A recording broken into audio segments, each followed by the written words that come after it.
Welcome back to the VPOD Network. This is Inside the Chicago Outfit. I'm James Enzo Forney, your host of the show. We're very excited to pick up where we left off on the policy wars with Sam Giancana. For those of you who tuned in last week on episode 1, we learned about one of the most notorious characters in the Chicago outfit. And today, we're going to introduce you to a new friend who's sitting at the table here in the Italian restaurant. Our friend, Frank Coconati, who's occupying the seat that was once occupied by Joe Seifert. He's not going forever. I'm honored, by the way, I'm honored. He's sitting in his seat. Thank you. His ghost honors you.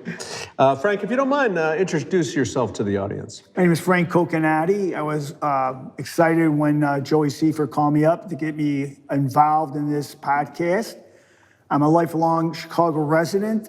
I've seen a lot in my life. I've been, I don't know if you would say it's good or bad, but I've been around the likes of Johnny DeFranco with my father, and I had some relationships with Frank Calabrese Sr., and I've been involved in politics. I've saw a lot. Some call me a Chicago expert because I'm like a twofer. I'm in politics, and I was with the mob, but I have a lot of knowledge how Chicago works, and I appreciate you having me on the show today.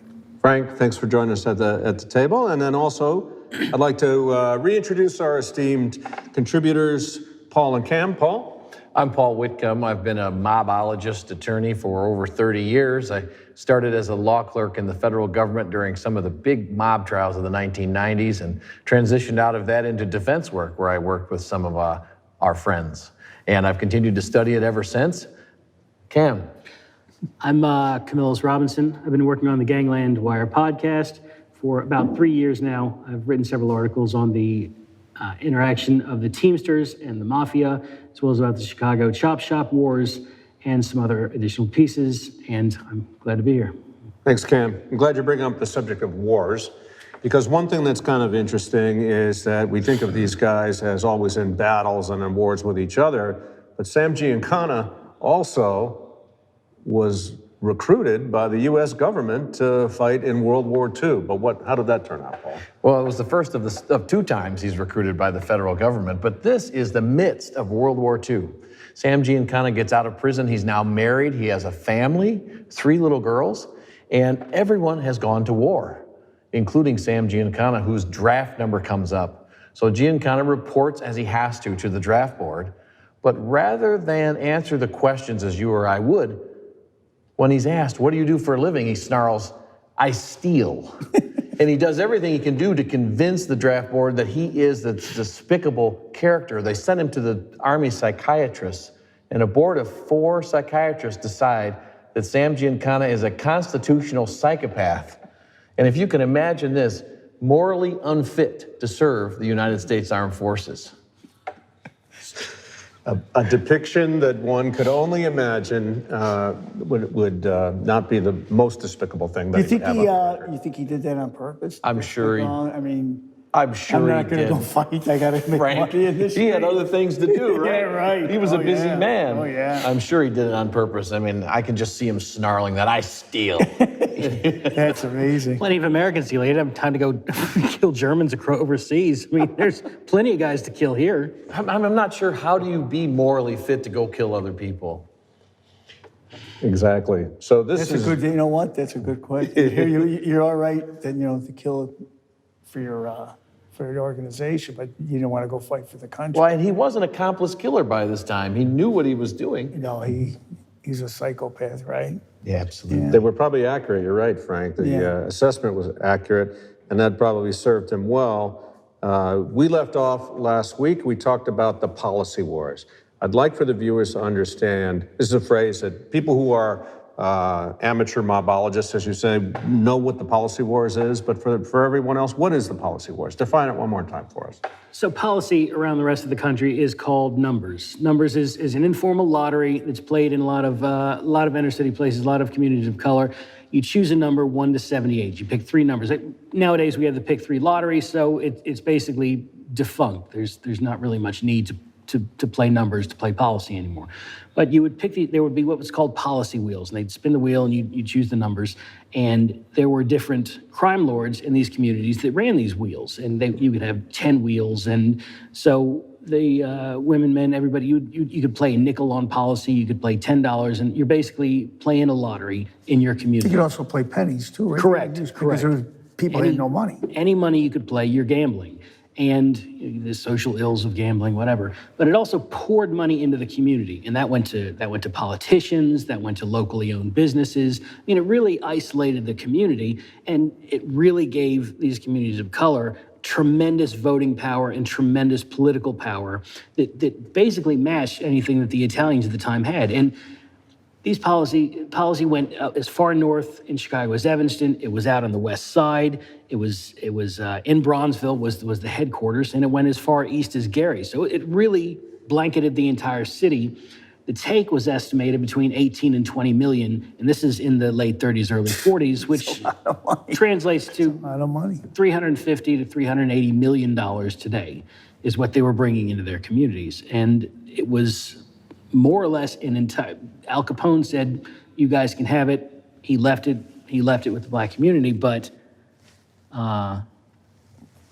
as we will come to see, that did not remain the case. So Sam saw this as an opportunity, is what you're saying. Correct. He's in the federal pen. That's why we left him in our last episode. He forges a relationship with who, and what happens? Big Eddie Jones was the largest policy operator. He had worked his way up. He had passed several other, the Kelly brothers and a guy named Sam Young. There had been several policy operators before him. And now Big Eddie Jones is at the height of his power. And I think the only way he felt he could gain additional power is by involving the Italians on his terms. Is if I had to guess what his motivations were, So I think that this partnership he forged with Giancana, who I think he viewed, Giancana, he was trying to mentor him in a way. He taught him everything about policy, which was, as I said, that was not a racket the Italians had any involvement in. Going back, They're all right. They had no idea Exactly. this kind of numbers, simple pulling numbers, was making that kind of money. Yeah. This was all nickels, right? Right, Exactly. pennies, Dimes. right. Who wants that, right? And then you read articles about there was a raid, or they happened to walk into a building. There was $800,000 in cash stacked up on a table, and this is 1937, and they happened to find $800,000 in 1937 dollars. And I'm not going to mathematically guess because that's a hell of a lot of money now. Many millions, yeah. Right. So Who was it an FBI raid or just? I think it was just local police. Local police. So I'm surprised they I'm didn't sure. take it. I'm sure none It was originally $1 million. right. several million. Right. And then it got lost on the way downtown. Yeah, right. It was a shame. So Eddie Jones thinks he's going to make a partnership with the Italians, and Sam Giancana is like, "I'm happy to help you. Let's join forces." So Eddie Jones stakes him for $200,000. Which is like $4 million today. $4 million today. Gives this bright-eyed Italian kid. He's got a family. He's just starting over again. You write him a check, Camillus, or I think how do it you was. do that? I would imagine it was stacks of bills, probably pretty worn ones, but and so Giancana comes out and sort of works alongside Jones. They come out in 42, and they work sort of together for a little while until Giancana goes to his then boss, Accardo, and Rica, and says, there's a lot of money to be made over here.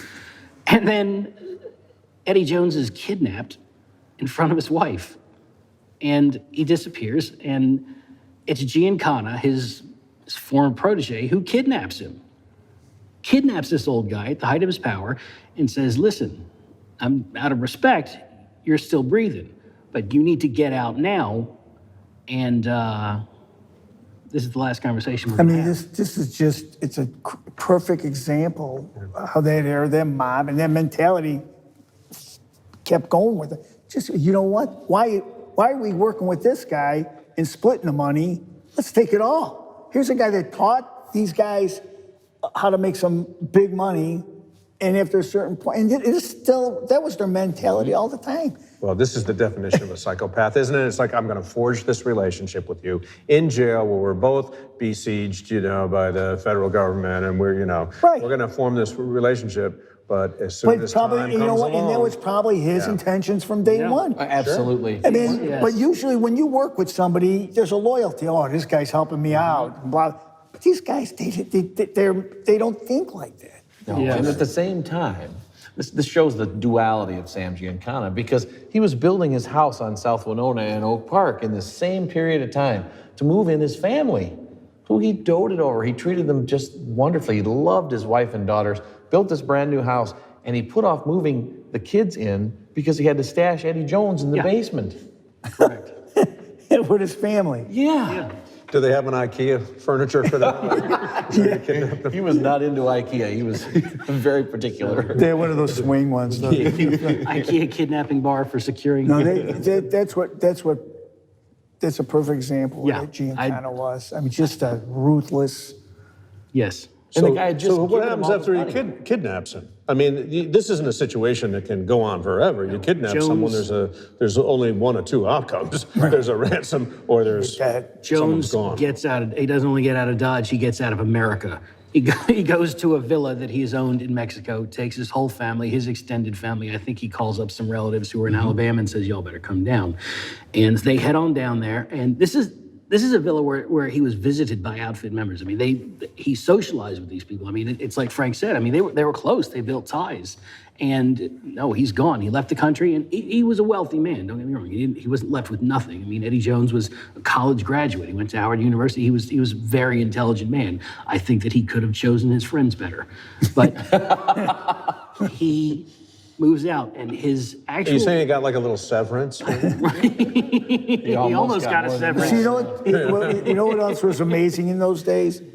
There wasn't the cells and the computers. So when somebody left another state, it was hard to track them. They were Much almost less off the the map. country. Right. Yeah. Right. Oh, he left the country. Went to Mexico. Yeah. Yeah, he was done.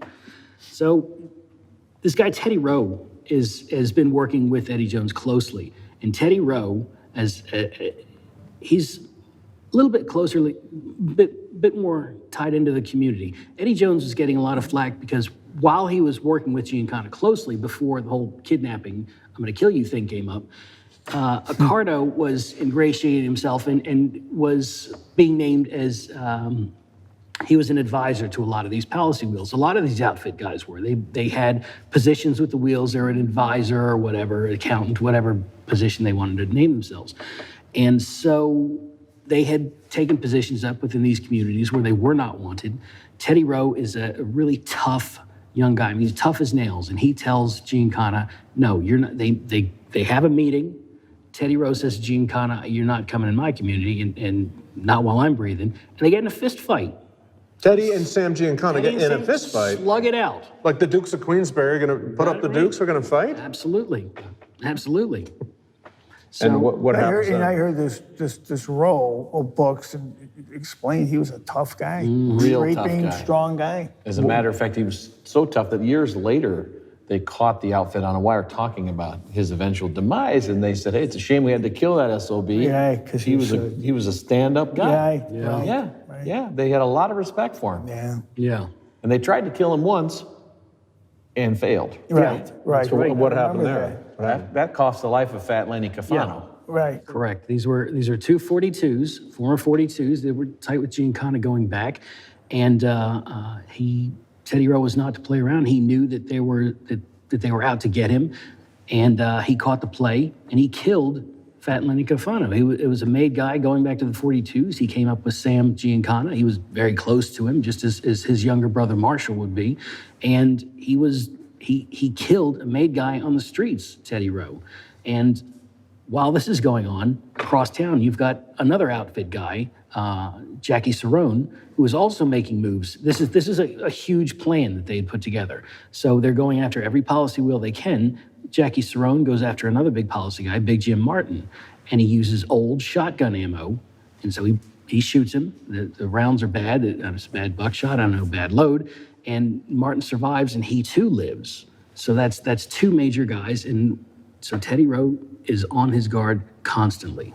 And in the meantime, Teddy Rowe is becoming the Robin Hood of the black policy neighborhoods, because even though he didn't fire the round that killed Fat Lanny, he claimed responsibility for it. He had 2 off-duty Chicago police detectives as bodyguards round the clock. One of them shot and killed Leonard Cafano, and Teddy Rowe took the credit for it. And his fame in the black community grew, and he became a folk hero. And this took many, many years before he was eventually defeated. Yeah, I mean, it's interesting because there's a show out now on Epix called Godfather of Harlem, you know, and this is like a side of the story that's just now getting explored, and Teddy Rowe would be an excellent subject for something like that. Yeah. What you were mentioning, Cam mentioned Cerrone. I mean, that's a famous name. Tell us your understanding of Jackie Cerrone.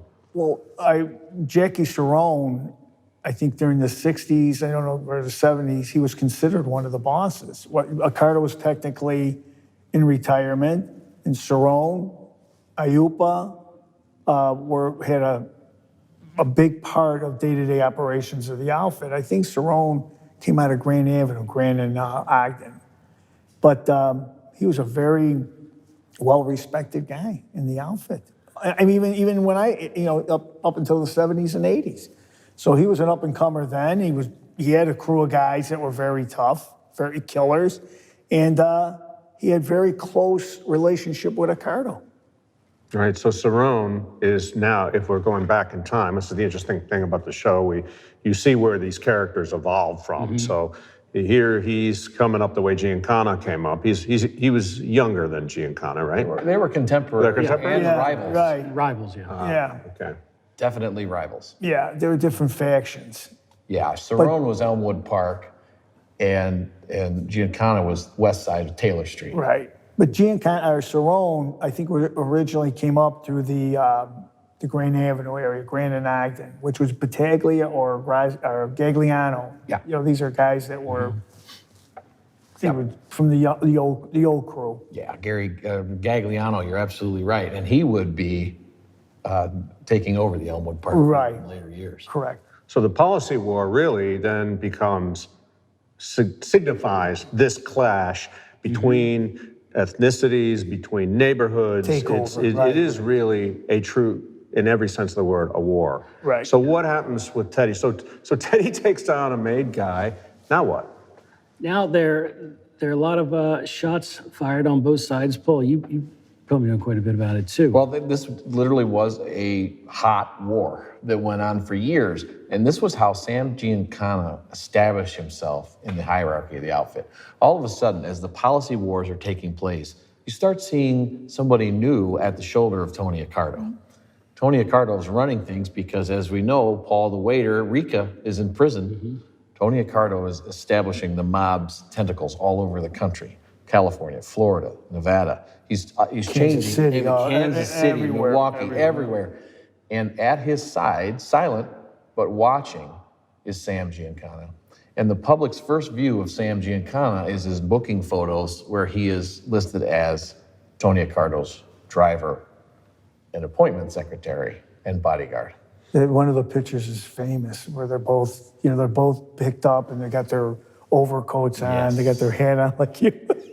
But I mean, do you know the picture I'm talking about? They're standing with this stone face and they look just so powerful. And they were. And it took until 1952 to finally get Teddy Rowe. But the only way they got him is Teddy Rowe was diagnosed with terminal stomach cancer. He knew that he was going to die. The doctor gave him a couple of months tops. So Teddy Rowe comes home, he sees the outfit guys tailing him. Instead of doing what he would usually do, which is send the police detectives out, he takes off his bulletproof vest, which he wore everywhere, and steps right out onto the porch into a hail of bullets. Wow. Wow. It's like, the phrase suicide by cop. It's a terrible thing. You hear that sometimes. But in this case, it's suicide by outfit. But that's another good point that we should let the viewers know. See, he was so protected in his neighborhood. That's why it took so long probably to get at him. Any white guy, any Italian, Irish, or whoever's trying, if you go past a certain area, he's getting a call. Hey, I just spotted this. I just saw this. That's probably why he, was so protected. Absolutely. Absolutely. So Teddy Rowe, 1952. This started back in, post World War II or 46, even right around 46 is when he was kidnapped. So this is going on six, 7 years. Now what happens in the demise of Teddy Rowe? What this really represented was an absolute change in the political structure of Chicago, basically, because all that money that was coming out of what was a historically black community is now going to the Italians, who are then using that political that capital to buy additional political capital for themselves. So, whereas this was a huge voting bloc in Bronzeville and other communities of color, it is now taken over. Right, you took a revenue source out of that black neighborhood instead of being spent and built in businesses. Exactly. I mean, you could see why we're at where we're at today in these communities. The seeds of some of you that. You drained them. They called us parasites. Crushing. You come in and you just pull someone else's money. Yeah, usurp. Revenue. So for the viewers, also one more thing, just to define the actual term policy, because it doesn't, people hear numbers. What does it actually mean? Why was it called policy? Oh, that's a great question, Jim. And it's called numbers everywhere else. And typical of Chicago, we have to have our own thing, right? We can't have a regular hot dog. No. No ketchup. So the poor people that played policy, the way that name came is that every week, the husband, who in those days was typically the wage earner, would set aside an envelope of money for life insurance. And the wife, part of what she would do would be take that down to the insurance company to pay the policy. You better be careful. You got a lot of women here in the studio. That's right. But that's how it was. Well, that was the structure of the home. Yeah, at it that was. time, It was. And what happened is a lot of housewives would take the insurance money and play the numbers. So the story goes that then the husband would say, "Did you pay the policy?" And she said, "I took care of the policy." Just like an insurance policy or something. Yes, so it became policy. But isn't it almost like today, almost like the lotto? But Yeah, it was, sure. but it wasn't. But it wasn't just one number. It was a series of numbers. Three numbers, yeah. Yeah, just like the lotto. Yeah. And So the lotto asked the government. They stole the idea from the African American. They did. Absolutely. The government did. Yeah. Yes. And they're making a lot with it. Right, exactly. Well, it's all going to the schools, though. Yeah. Good cause. It's going in their until- pockets. the 1990s was the last best I read. Gary had a lottery. It was run by the Northwest Indiana representative of the outfit. And he was partnered with a local resident of Gary, and they had a couple policy wheels, and they would do a pick three, and they would lay it off on the state of Illinois pick three lotteries. So whatever money they'd gather, they just go buy a handful of lottery tickets, and then if the pick three won, then they won in Gary, but they would just keep all. And this is in the 90s. Yeah, because Indiana didn't have the lottery yet. So as soon as Indiana got the lottery, it's done. They got to go back to anything else. But when Indiana didn't have the lottery, they were still playing policy and just laying it off on the Illinois.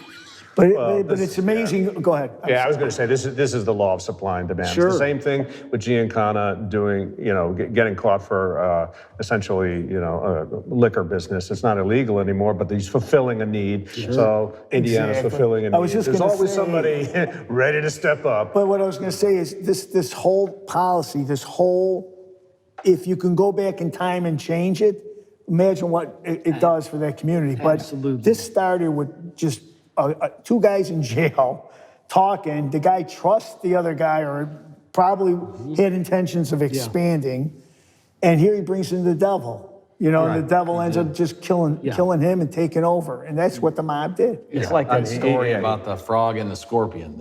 That let me on your back across the river, and I promise I won't sting Right, you. exactly. And they are. That's how they. And the that's frog what they says, did. just for the audience, the frog says, as the scorpion stings him and they sink to the bottom of the river, "Why did you sting me?" I'm like, "I'm a scorpion." That's what I do. That's what I do. That's what I do. So in the end, the moral of the story for Sam is meets his future business partner in jail, decides to kidnap him. He escapes and has to move to a foreign country. And then the next person that takes over, they put an all-out war on, and then eventually they kill him in a eventually hail get of him. bullets. And now take the over outfit that- owns the right. racket known as the policy. Right. If you look at a lot of struggles and things that took place during Chicago in the 60s, it was because there was no political capital in certain communities, because the outfit had robbed it. They were taking all of the money that was generated within those communities and directing it elsewhere. So not only were they stealing all the money, they were stealing all the political capital. They were just, these entire communities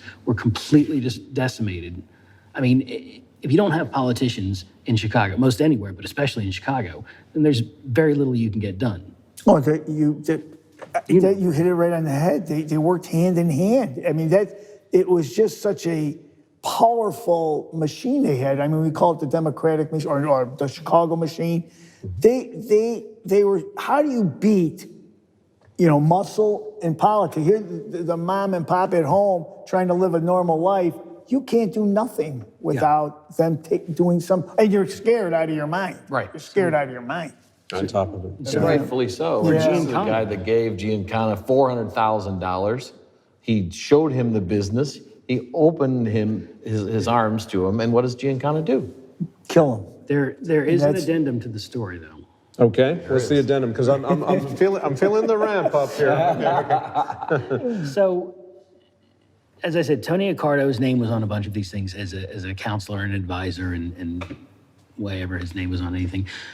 Teddy Rowe was called to the Kefauver hearings. It was a series of hearings. Estes Kefauver was a senator from Tennessee. And From where? From Tennessee? Tennessee. These hearings were almost like the impeachment hearings you see on TV. He would It was travel. huge. It's the 50s, though, just for the time frame. This is like mid-50s? 1950.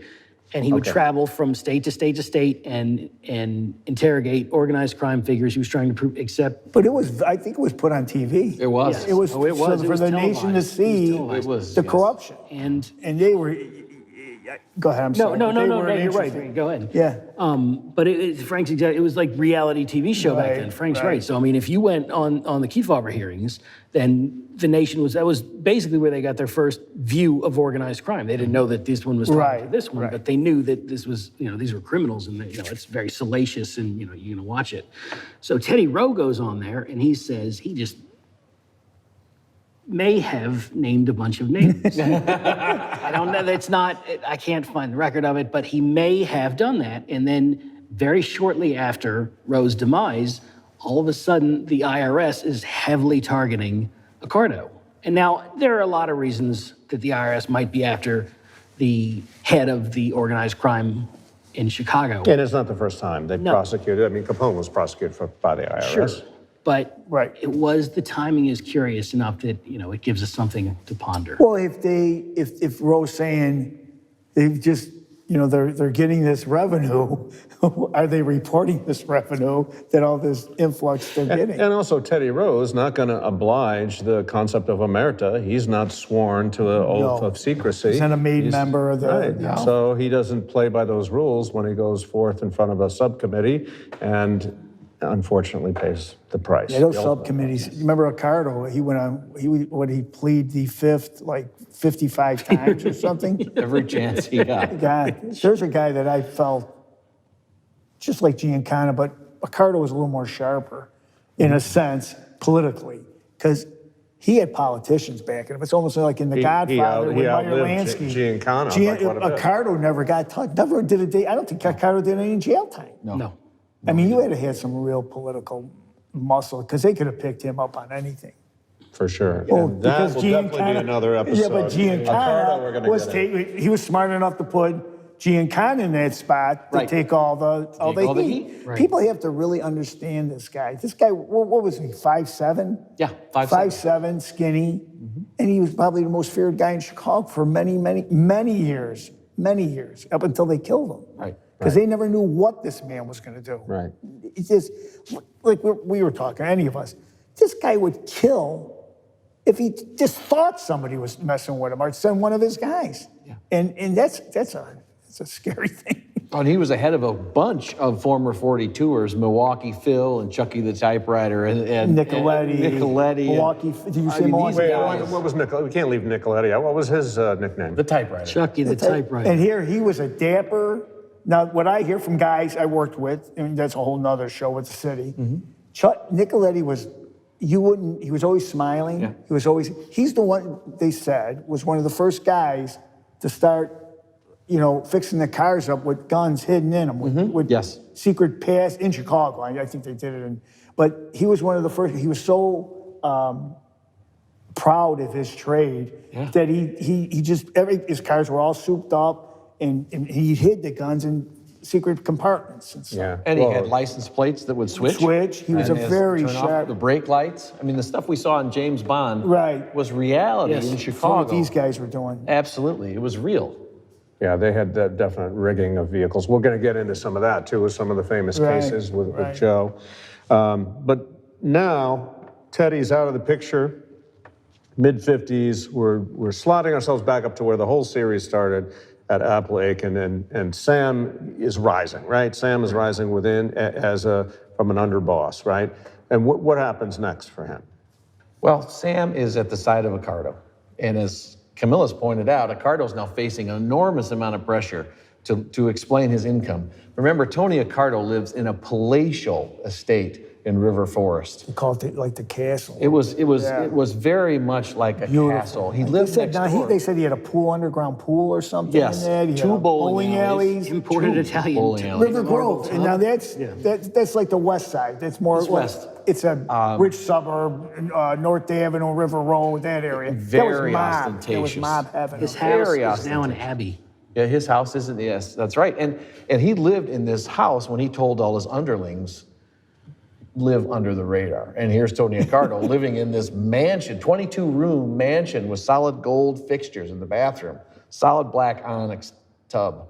How does he explain this? Do what I say, not what I do. That's right. No, he was class with everything. All his daughters, all his kids. Yeah. But you're saying that the IRS is looking into this because they can see the opulence, and they're going to say, where's the source of legitimate income that pays for this? And that's an issue that dogs Tony Accardo for the rest of his life.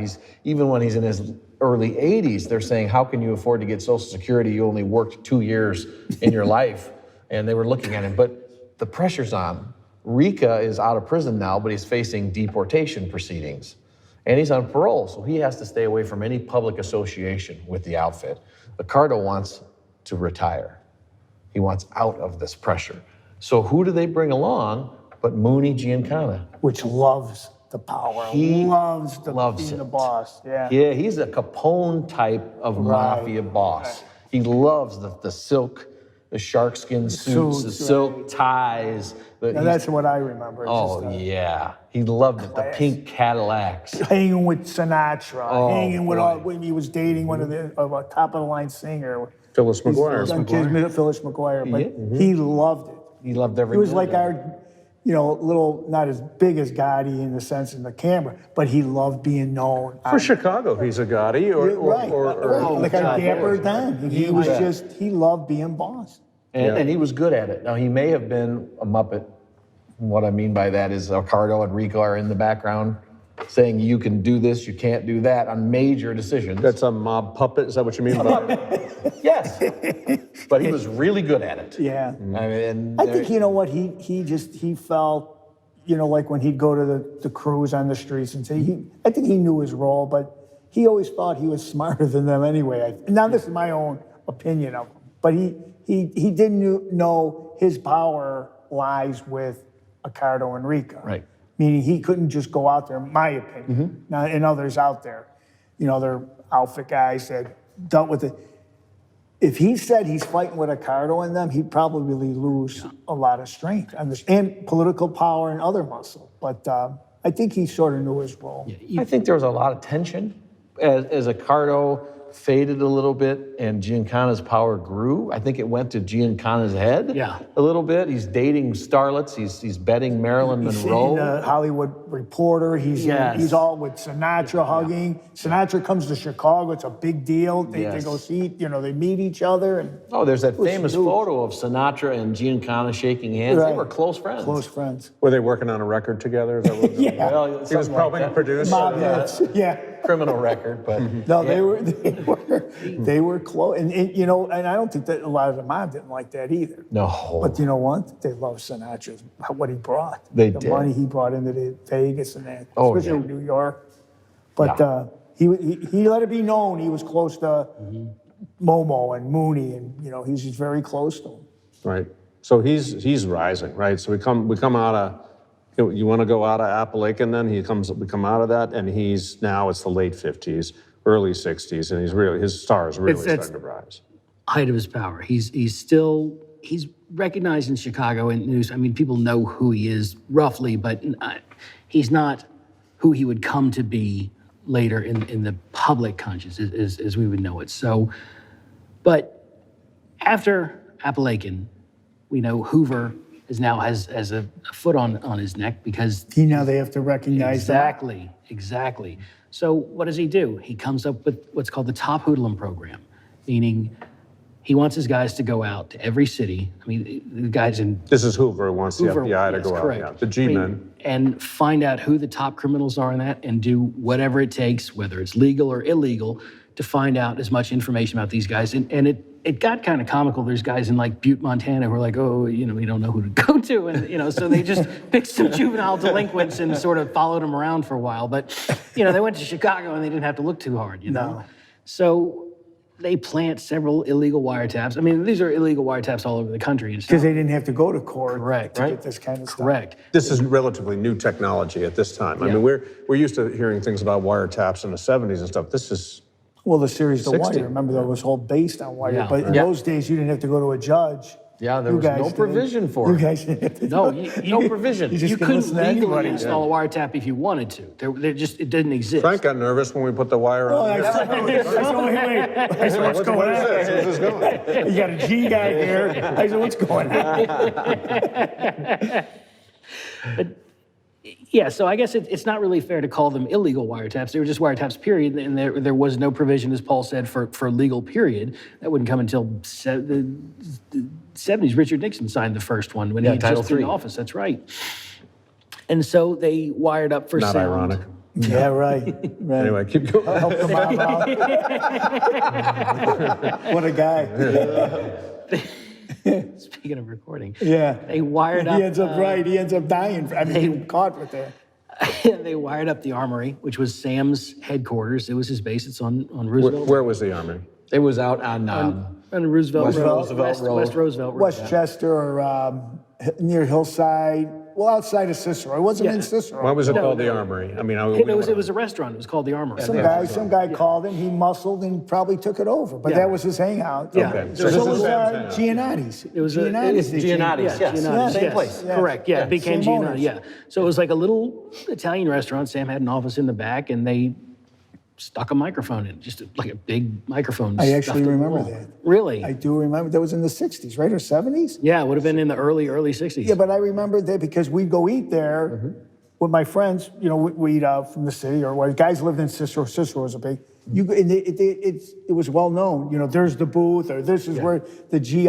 It was famous for that armory because of Giancana. Oh, yeah. Everybody Yeah. knew it. And Yeah. they didn't have the technology. So what they did is they took a World War II era pineapple microphone. Like you see Edward R. Murrow and Right. and he's got this big thing. And they had to hide that somewhere so it could pick up the conversation, but you wouldn't see it. Right. What the hell's this football-sized microphone? And this armory was. I'm sorry. Go ahead. No, you're right. The Armory Lounge is where they would have their meetings. So the FBI breaks in to the mob's headquarters Right. to hide this enormous thing, and they're in the back room, and they come across this absolutely first-rate communications equipment that they can't figure out where it came from. Turns out it belongs to the CIA.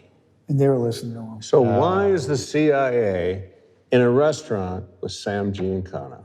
One would ponder this question. That's what the FBI said. Cuba. One would ponder. So, But this, yes. this, what the people have to understand, this is what really was going on in that area.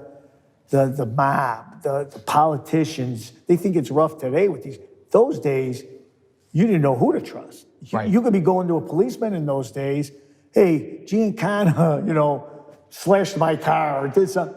They'd call Giancana up. Right. They'd say, Yeah. hey, they're on the payroll. this guy's beefing on you. This guy's talking. You were afraid This to guy's do talking anything. trash about Yeah, you. You right. might wanna And take then care they of go blow this, up his Sam. house or something. Yeah. But that's how it was. But the armory, that was huge in the 60s. So- where everybody knew what it was. Yeah. Well, also, what's interesting here is, you can go 45 years into the future to the 9/11 Commission, where people are breaking down the fact that the FBI and the CIA didn't work together and we didn't catch the bad guys. that attacked America. Well, guess what? The same thing was happening. Exactly. Almost a half century before. Because a guy my age, you see FBI, what's going on. CIA, and you not working together. Right? Exactly. And you could see it, because I seen it then, you see what's going, and you're like, it's like a flip-flop. Right. So this brings us up to an interesting point. So before we get to the Kennedy era, which is going to be the beginning of episode 3, to tease that out, this time frame, Giancana is no longer just a Chicago figure. No. He's now truly become a national figure, so much so that he's come to the attention of people in Washington. Because it's one thing for the FBI to have like a local bureau, but CIA, that's coming out of DC. It was huge. Right? Coming out of decisions. And actually, it was the first, real sign that the government really was watching somebody and acknowledging how watching's one powerful. verb. What else might they have been doing with an ing with the mob? I mean, are they working or just watching? Right. Are they working with the mob or watching with them? And I'm curious about that, because I think that's something we got to definitely explore. And that's a great point, because in those days, you probably had more killers in the mob than you had with the CIA and these other, you know what I'm saying? These guys were known. You couldn't be in this club unless you killed. Right. So it would be a perfect match with the CIA to work with these guys. They had the to go, and I hope we could say but well, we always have a button for that. I got a Frank button. Remember the Staples Easy button? I got a coconut button. Right. But they had the guts, and that's very attractive to the people who war. So one of the interesting things about these killers, these intense operatives of the Chicago outfit, is they had a very violent street life. But at home, it was almost like this other binary. They had a whole different world that they tried to create that was pristine and precious in the way that 1950s homes might have been. Talk to me about Sam Giancana. Did he try to live this dual life? He did, and he did it successfully. He had 3 daughters. He loved them dearly, and he was truly in love with his wife, and he treated her very well. But at the same time, he had very strict expectations for his home. His home was his sanctuary, and he kept his daughters very sheltered. He sent one of them to Catholic boarding school. She later became somewhat of a rebel, as children often do under those circumstances. Absolutely. Wasn't his wife's name Antoinette? Or? No, Antoinette was his daughter. Antoinette was his daughter. So he had these very rigid expectations. I want dinner on the table, hot and ready to eat at 5:30. I want everything clean. I want everything in order. And he expected that of his wife and his daughters. And then he would go out on the street and chop somebody's head off because they owed him last week's juice payment or something like that. Very probably much a went with some duality. hookers and whatever. Well, yeah, probably. And then come home and he wouldn't want his wife to unbutton her blouse past a certain button. That's the guy we're That's how, talking about. well, most were like that. So that's an interesting point, Frank. So you're saying that, look at we know these guys fraternized and ran prostitution rings. That wasn't like they would never. Girls were all over them all the time, because they had this air of power, and they knew it wherever the lounges they were going in. So there were women all around these guys constantly. And yet he's coming. But when he home. goes home, he wants to portray this beautiful family life, like you were told, to be good to your wife and children and all this other stuff. And Angelina, his wife, was very frail. She had suffered from rheumatic fever as a child and never really recovered. Right. So it was all she could do to keep that house up and those 3 girls taken care of. And it eventually killed her. Yeah. It's a very... When did she pass on? 54. So she dies in 54.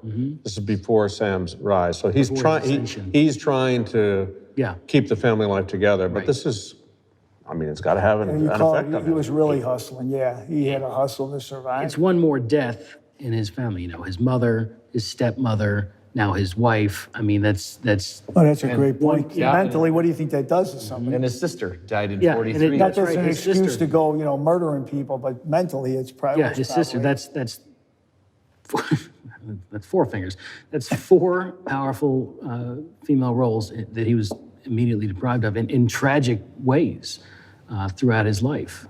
And you want to say it's a no wonder, but certainly all of these factors. This is just one more thread in the complex tapestry that's Sam Giancana that led him to become this, It An really, incredible killer and an animal, and yet at the same time a very respected boss. Well, He's a respect and complex person. money maker, like you said, big money. Big Yeah, money. big earner. Yeah. Big earner. And like Well, Frank he'd pointed walk out, He'd walk into a place, go see I want a meeting with the owner. The owner would throw him money just so they wouldn't burn the place down. Right. Right.